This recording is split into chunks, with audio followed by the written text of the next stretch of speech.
So it is my special privilege and special joy and honor to facilitate the process of conferring of honorary degree of Doctor of Divinity. Before I invite the candidate to step forward and before I present him, let me say a few words of background for honorary doctorate degree, in Latin honoris causa, in translation for the sake of the honor. An honorary degree is an academic degree for which a university or other degree awarding institution has waived the usual requirements such as matriculation, residence, study, or the passing of examinations. The degree is typically a doctorate, less commonly a master's degree, and may be awarded to someone who has no prior connection to the particular academic institution.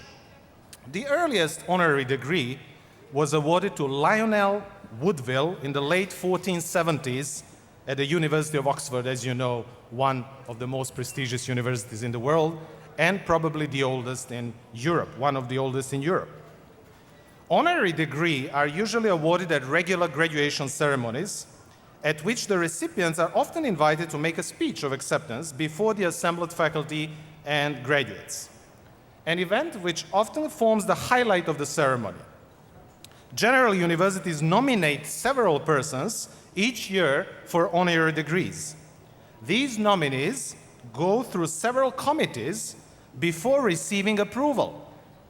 Those who are nominated are generally not told until a formal approval and invitation are made. Often it is perceived that the system is shrouded in secrecy and occasionally seen even as political and controversial. The term honorary degree may be considered to have technically the same standing as the degree that is a substantive degree or their substantive counterparts, except where explicitly stated to the contrary. In practice, such degrees tend to be popularly considered not to be of the same standing as substantive degrees, except where the recipient has demonstrated an appropriate level of academic scholarship that would ordinarily qualify them for the award of a substantive degree. In practical usage of the title for the honorary degree, the recipients for the honorary degree or doctorate adopt the prefix doctor, but not in every country. There are some countries and some universities who think that that's a matter of personal preference. But the common use is to put the abbreviation HC after the honorary doctorate degree. So PhD or DD in this particular, today we will award a Doctor of Divinity, HC, honoris causa. And just for the sake of information, there are people who received many doctorates, honorary degrees. For example, Charles Malik, the United Nations General Assembly President and co-author of the Universal Declaration of Human Rights, received no less than 63 honorary doctorates. We also have a famous Billy Graham who received 20 honorary doctorates, and other 20 he has turned down. Probably the highest degree he had is actually BA, Bachelor of Arts. And last night I was watching his preaching, so I thought maybe he didn't have time to study because he preached the gospel. Finally, honorary doctorates have some political controversials. As you know, in 2001, George W. Bush received an honorary degree from Yale University, where he had earned his bachelor's degree in history of 1968.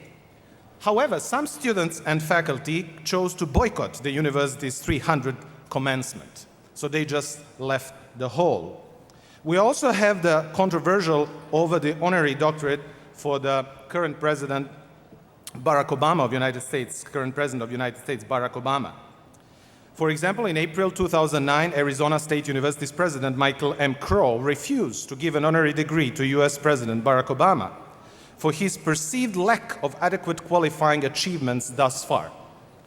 Also, controversy was ignited about Notre Dame awarding Obama an honorary degree, as that is an institution, Roman Catholic institution, and Obama holds a pro-choice views on abortion and supports embryonic stem cell research.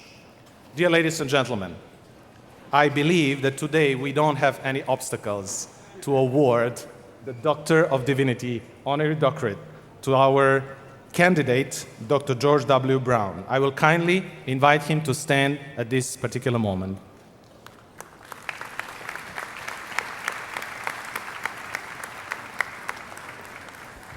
So let me read his biography before he is awarded by the honorary doctorate of Doctor of Divinity. Dr. George W. Brown, a third generation of Seventh-day Adventist, was born in the Dominican Republic. He is a graduate of Caribbean Union College. He holds a Bachelor of Theology degree from the Northern Caribbean University, a Master's degree in Systematic Theology from Andrews University, and a Doctor of Divinity degree honoris causa from Andrews University. So this is his second honoris causa doctorate. Dr. Brown is a well-known preacher, educator, and administrator. During more than 40 years of denominational service, he has served the Adventist Church with distinction in multiple capacities. He began his ministry as pastor evangelist in the Virgin Islands. Subsequently, he returned to Caribbean Union College, where he served variously for many years as Dean of Men and teacher. He next served as the Youth and Education Director of the Caribbean Union Conference before returning to Caribbean Union College as its president. Dr. Brown's ministry to the youth of the Adventist Church was significantly expanded when he became the Youth Director of the Inter-American Division, serving more than 42 different countries. He later served for 5 years as the Field Secretary Administrative Assistant in the division. Dr. Brown was elected president of the Inter-American of Seventh-day Adventist Church in 1980 and served in that capacity for 13 years. During his administration, the Inter-American Division became the first division of the World Church to reach a membership of 1 million. And this is the indication that Dr. Brown has indeed an extraordinary passion for the conversion of souls. It was also the first to achieve the distinction of 100,000 accessions annually. During this period, the Inter-American Publishing Association was founded, and the initial steps were taken for the establishment of the Inter-American Theological Seminary, which is one of the 3 seminaries in the United States accredited by the external body of ATS, very prestigious body in the United States. Dr. Brown is the author of the books Portrait of Jesus and The Fruit of the Spirit. He has also written extensively for the Adventist Review and other denominational journals. He and his wife Carla retired in 1993 and are presently residing in Avon Park, Florida, United States. They have 4 daughters, 8 grandchildren, and 2 great-grandchildren. Though officially retired, Dr. Brown remains actively involved in speaking engagements in Inter-America, North America, and other countries abroad. He is actively engaged in local church activities, writing, gardening, traveling, and a host of other productive activities.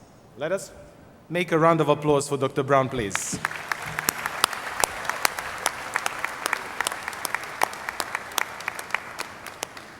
I'm officially inviting the President right now to confer the honorary doctorate. Thank you. Before we confer the degree, I represent the younger leadership of the Seventh-day Adventist Church here in the Caribbean and by extension Inter-America. And we were little boys and girls running around in the Caribbean and were fascinated by this outstanding orator, preacher, and of course exemplary model for Christ. And so we have all grown up and we understand what being doctors and having degrees are all about. But we have to admit that we came to know and love the Lord Jesus Christ much more because of spiritual leaders like Dr. George W. Brown. What a man of God.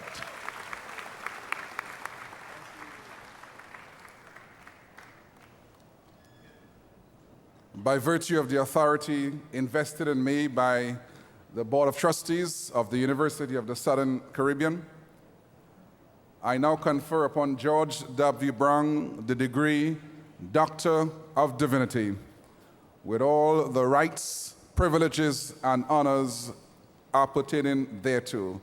This degree is honoris causa. Congratulations, Dr. Brown.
I now invite Dr. Brown to come and deliver our commencement address. Ladies and gentlemen, former protocol accepted. It is for me an enormous joy and a privilege to be the recipient of this honorary degree. I am proud and grateful for the opportunity that I have to be awarded this degree. To be chosen from so many other worthy individuals is for me a great honor, and I'm grateful for the honor conferred on me. I'm also very delighted today to have the opportunity of addressing the class of 2012. As a matter of fact, this is a moment when I'd like to let you know that I share with you in the joy, the exhilaration, and the delight of your triumphant milestone academically. When I received this invitation, I began to reflect, and I remembered that exactly 60 years ago, when the world was young and I was younger, I graduated from this beloved and illustrious institution. And as I reflected on that, I thought, why in the world would the graduate of a Stone Age class be invited to address the graduates of a technological age class? And as I came here 2 days ago and began to interact with the graduates, it occurred to me that they were indeed 21st century graduates, bright, dynamic, charming, and ready to work. And as I saw this, I thought, what a privilege for me to be part of this very important ceremony here today. Of course, you are all graduates, children of the internet, the Facebook, the smartphone, the iPad, and the iPod. As a matter of fact, you are now versed in such things as Google and Yahoo. You are Twitters, and you are bloggers, and you are texters. But I want you to know that I feel perfectly at home with you, though I belong to the Stone Age. I am delighted to share in the beauties and the excellences of this new age. Now, at the moment, as I stand before you, I want you to know that while I am 88 years young,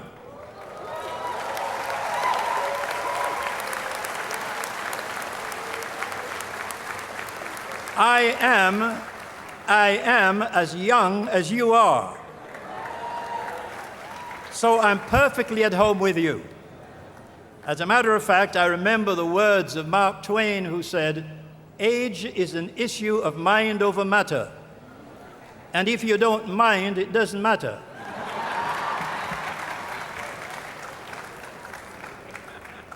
In my presentation today, graduates, ladies and gentlemen, I'd like to congratulate this class, first of all, for its insightful and well-chosen motto.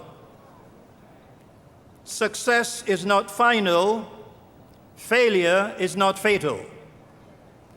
Now, as a preacher, I'm tempted to preach a sermon on this, but I've chosen to desist from that since you have had already sufficient sermons.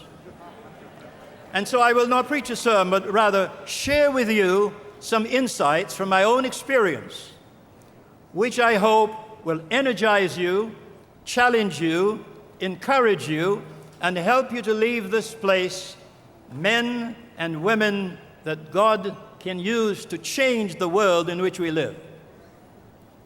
Yes, Your brilliant and profound motto is profound for two reasons. One, it is a deterrent against mediocrity on one side and against defeatism on the other side. You have selected your motto bearing in mind that success is not a period, it is a continuum. Success is a journey through life in which we have stops, pauses, and beginnings. And that's why your delightful motto on this very auspicious occasion is so pertinent. You are now engaging in the highest ceremony of the graduation, namely the commencement. And it is called the commencement because you are just beginning a new phase in your life. Several years ago, while visiting one of the prominent centers in the Dominican Republic, I had the privilege of going to the park in which there is a statue of Christopher Columbus, high on a pedestal, pointing in the distance, and below were inscribed the words, "More lands to be discovered." I say to you, graduating class, that before you are more lands to be discovered, more to learn, more to achieve, more challenges. Of course, in your motto, you have reflected the idea that true success is measured on the basis of one's value system. Success means different things to different people. To the athlete, it is winning the prize. To the student, as you are here today, it is the exhilaration of graduation. To the lawyer, it is winning the case.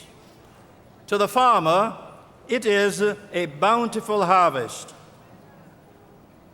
To the church pastor, it is a growing church. To the politician, it is winning the election. To the secular mind, it means the acquisition of wealth, fame, rank, and power. But graduating class, you are radically different because you have high goals. I read a story the other day that I want to share with you briefly. Two brothers, one a famous baseball pitcher and the other a clergyman. They met after many years of separation, and after reminiscing and reflecting on the past, the clergyman turned to his brother and asked the following question: "Bill, how is it that I spent 4 years in the university and 3 years at the seminary? You have done nothing in your life but play ball. Now I notice that you are raking in as much as $2 million a year, and I can barely exist on $3,000 a month. How do you explain this?" And the brother thought for a moment. Then after a long pause, he said these words, and I quote, "I'll tell you how it is, Jim. It's all in the delivery. It's all in the delivery." So the desired success is an endeavor in which there must always be a price tag. Success does not come by osmosis. It comes by hard work, by diligence. Your president just mentioned something that I want to repeat, and that is that you must avoid one of the tendencies of our present generation, and that is the development of the entitlement mentality. Graduating class, the world does not owe you anything. You owe the world everything. And as you go out into the world, I challenge you to bring hope, change, peace, goodwill, and civility. You owe the world something. I am always fascinated by the thought that there is no such thing as honey without bees. There are no roses without thorns, birth without pain, rainbows without rain, or victory without conflict. In my address to you today, I would like to bring to your attention just 4 points. I had thought about 7 and then changed my mind. I changed my mind for several reasons. 1, it is a punishing situation to be seated here these many hours. The second reason is, my philosophy is, that if enough is sufficient, more can't be better. And the 4 points that I share with you now, rather briefly, within the context of the time allotted me, are not going to be cliches and platitudes, but time-tested truths. Imperative number 1. And I'd ask you, graduating class, to take a moment and put what I say in the hard drive. Don't touch the delete button. Imperative number 1, cultivate a passion for excellence. Genuine excellence transcends external performance. It embodies nobility of character, the cultivation of moral and spiritual values. It is intellectual soundness, an appreciation of the social graces, and transcending all, a powerful faith in God. Graduating class, you must never settle for anything other than the best. I was in Puerto Rico a while back, and while there I saw a van passing by. Printed on the van were some large letters, blue-collar letters. And the words are these: solo lo mejor es bueno. Translated, only the best is good enough. And I share these words with you because I have faith in you that you will not descend into the gutters of mediocrity, but you will always seek to achieve excellence in everything that you do. Only the best is good enough.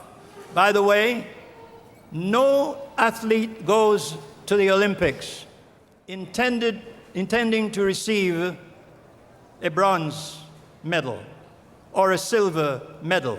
They all go for the gold. And so I say to you this morning, graduating class, with all the instructions and preparation you have received at this prestigious institution, go for the gold. My favorite author, having read so many authors, is the one I'm going to quote. Just one line. Higher than the highest human thought can reach, you can finish it, can't you? Is God's ideal for his children. Higher than the highest. In other words, you must transcend all of the Everests of our world, because God's plan is the greatest and the best for you.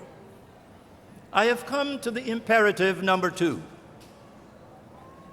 I told you it's going to be brief. Cultivate the go-getter's mentality. Cultivate the go-getter's mentality. By the way, go-getters are a special breed of men and women, a special breed of students and graduates in whose vocabulary you never find the word impossible.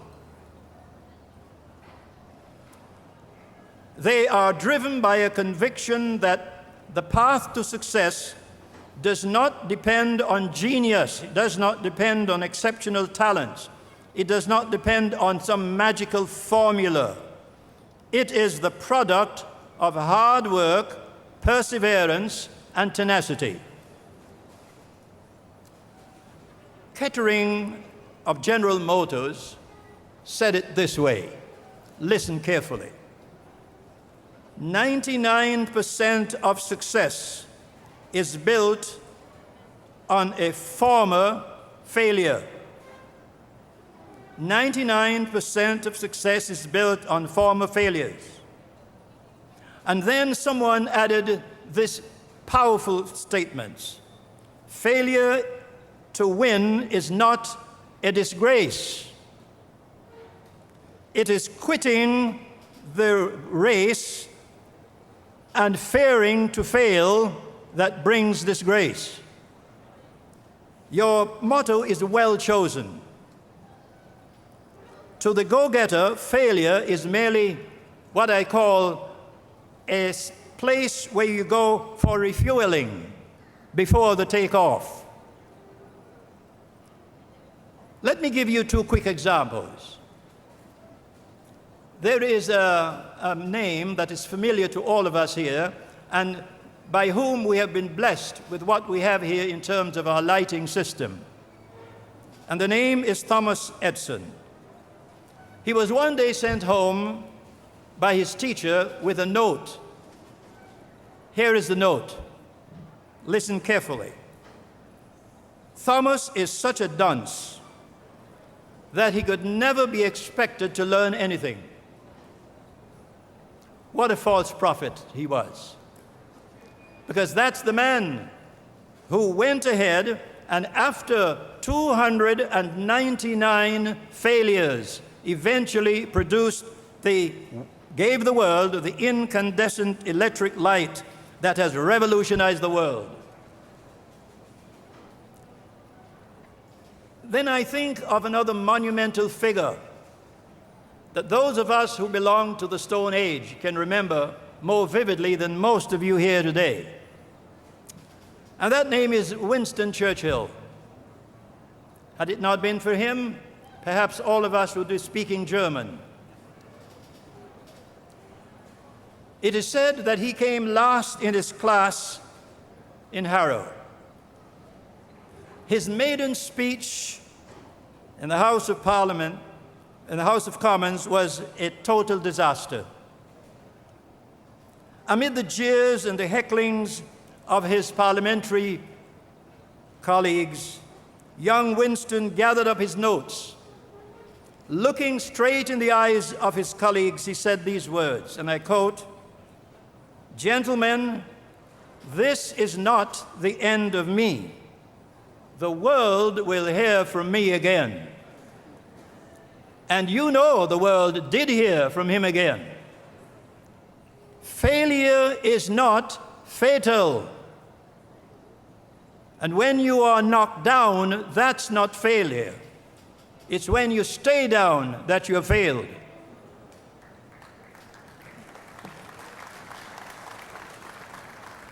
You are defeated only when you stay down. I like the words of the poet. The go-getter goes till he gets what he goes for. The go-getter goes till he reaps what he sows for. He fixes a goal and resolves when he sets it. The way to the prize is to go till he gets it. So I say to you, go and reach out excelsior for God. In your pursuit of excellence, be progressive. Exercise initiative. Trust in God. Have a noble purpose. Persevere and aim for the stars. In achieving excellence, speed is not a requirement. I pause to repeat it. In the pursuit of excellence, speed is not a requirement. Perseverance is. I reflected the other day on the fact that even the snail reached the ark by perseverance. So keep on persevering through life. And there's a bit of good news I'd like to share with you here. And these are the words of Edgar Guest, the great poet. You can if you but think you can. The greater ones like you envy them their proud success. 'Twas one with gifts that you possess. And remember, class of 2012, that the ladder to success is full of splinters, but it hurts most when you're sliding down. And that brings me, ladies and gentlemen, class of 2012, to the third imperative. And it is so vital. When you leave here, go out with the preparation given in this wonderful institution. Go out by cultivating clarity of vision. Vision is the ability to see by faith what others cannot see by sight. Such vision is a prerequisite for transformational leadership. Such vision is essential in your pursuit of excellence. I am an avid reader of anything that contains the history of the eagle. And I've noticed that the eagle has the sharpest vision of all birds. As a matter of fact, I am made to understand that the eagle can fly at an altitude of 600 feet and still see an object the size of a dime in grass 3 feet tall. That's vision. The eagle can see an object of just about 3 inches long jump out of a lake 3 miles away. That's vision. And so, class of 2012, be like the eagles. And I'd like to illustrate what I mean by having the clarity of vision of an eagle, seeing what others cannot see. A long time ago, Michelangelo, the great sculptor and artist, visited a friend and colleague of his. As he visited the friend, he noticed that the friend had discarded a slab of marble. Michelangelo turned to his friend and said, "Now, why have you discarded this?" And he said these words, "It is worthless to me. It has no value whatsoever." Michelangelo then said the following, "Sir, it has value to me. There is an angel imprisoned in it, and I'm going to set it free." And the great sculptor produced out of that slab of discarded marble one of his truly great masterpieces. Ladies and gentlemen, students, graduating class, remember that a task without a vision is drudgery. A vision without a task is a dream, but a task with a vision is the hope of the world.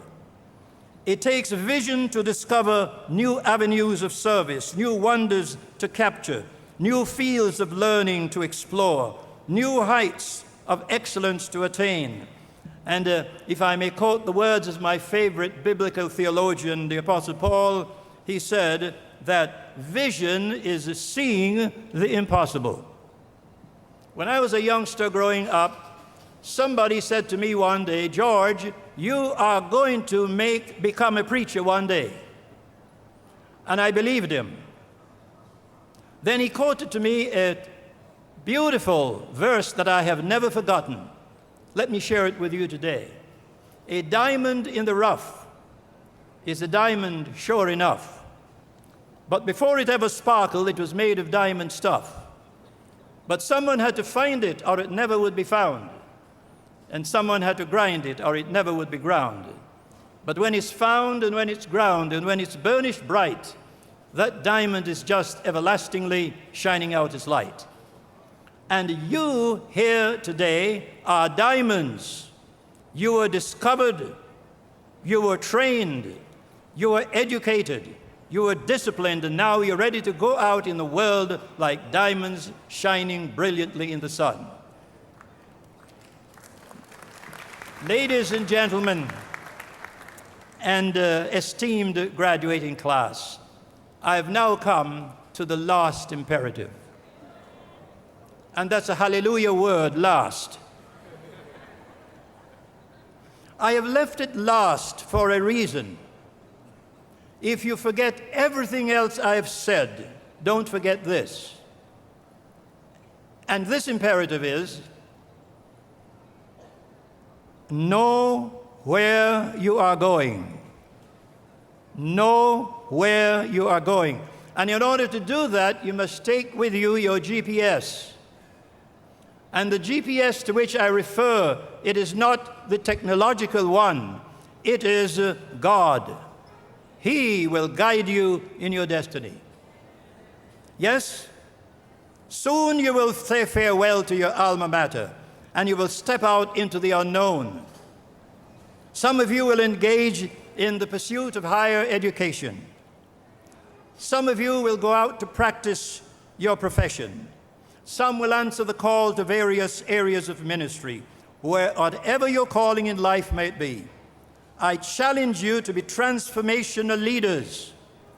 I challenge you to be agents of change.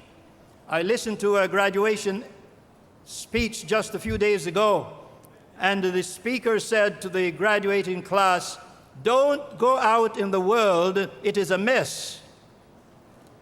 But I say to you today, go out in the world, get your hands dirty, change the world in whatever way you can. Do your part. Be transformational. What do you say? Transformational. To accomplish this task, you must do three things. Number one, know yourselves. Number two, know why you are here. Number three, know where you're going. For emphasis, I repeat, know yourselves. Number two, know why you are here. Number three, know where you are going. This institution has equipped you adequately with the academic, social, spiritual, and professional tools necessary in order that you might answer these three philosophical questions. As you embark on this new journey of life, be sure, beloved graduates, be sure, absolutely sure, to take with you the divine GPS of guidance. Take it with you wherever you go.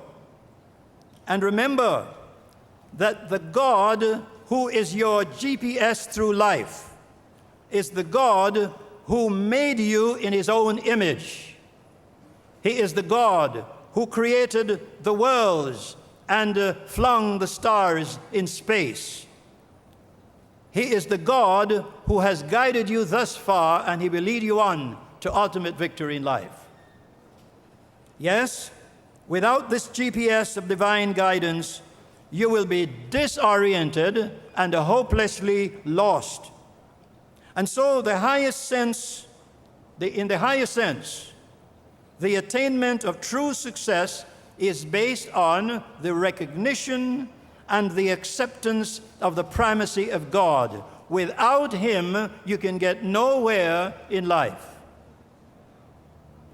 May I remind you that the circumference of a successful life is dependent on its radius, and its radius is God. A long time ago, Dr. Albert Einstein was traveling by train from the University of Princeton. And at a certain time in the travel, the conductor came along punching tickets. When he got to Dr. Einstein, he noticed that the doctor was frantically searching in his coat pocket, in his trousers pocket, looking in his briefcase, at the seat next to him, searching everywhere for his ticket, and he couldn't find it. And the conductor said these words to Dr. Einstein: "Never mind, doctor. We know who you are. Don't worry. You are okay." The conductor continued doing his work, and as he returned, he noticed that the doctor was down on his hands and knees, searching under his seat in pursuit of his ticket. The conductor came to him again and said, "Doctor, I've told you not to worry. We know who you are. Everything is okay. Just relax." And then Dr. Einstein paused for a moment.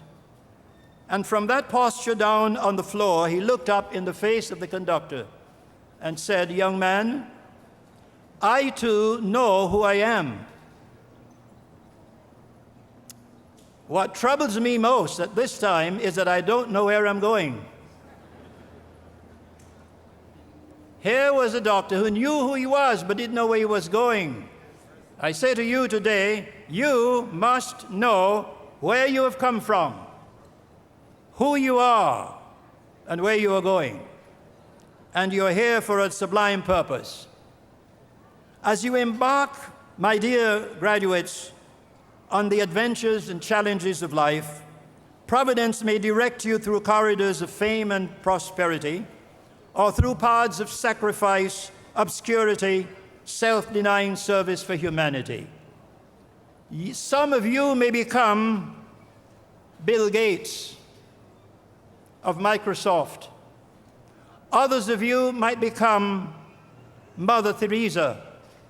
But whatever your lot in life, I say to you, do always remember that your destiny is secure when you are engaged in service for others. Yes? Whether your journey leads you through the expanding horizons of learning, new mountains to climb, new avenues to explore, treasures to discover, new conquests to achieve, there are new records to break. Go out and break them for yourselves, your institution, and your God. Go out and face the challenges that will confront you. May nothing ever happen that will obscure your vision, slacken your pace, or impede your passionate quest for excellence. Dear graduates, I close now with the immortal words of Lewis Haskins, famous words found in the poem, "The Gate of the Year." These words are inscribed on the entrance to King George VI Memorial Chapel in Windsor Castle. And these are the words. Listen carefully, because these will be the key to your success as you embark upon a new period of life and face the future. I said to the man who stood at the gate of the year, "Give me a light that I may tread safely into the unknown." And he said, "Go out into the darkness and put your hand in the hand of God." Now listen, that will be to you better than a light and safer than a known way. Yes, graduating class, that must be your motto. As you go through life, take the GPS of God's divine guidance and go through life, and you will know not only where you have come from, why you are here, where you're going, but you will have a guarantee that your destiny will be secured in God. God bless you all, graduating class. And again I say to you, forward, upward, and onward.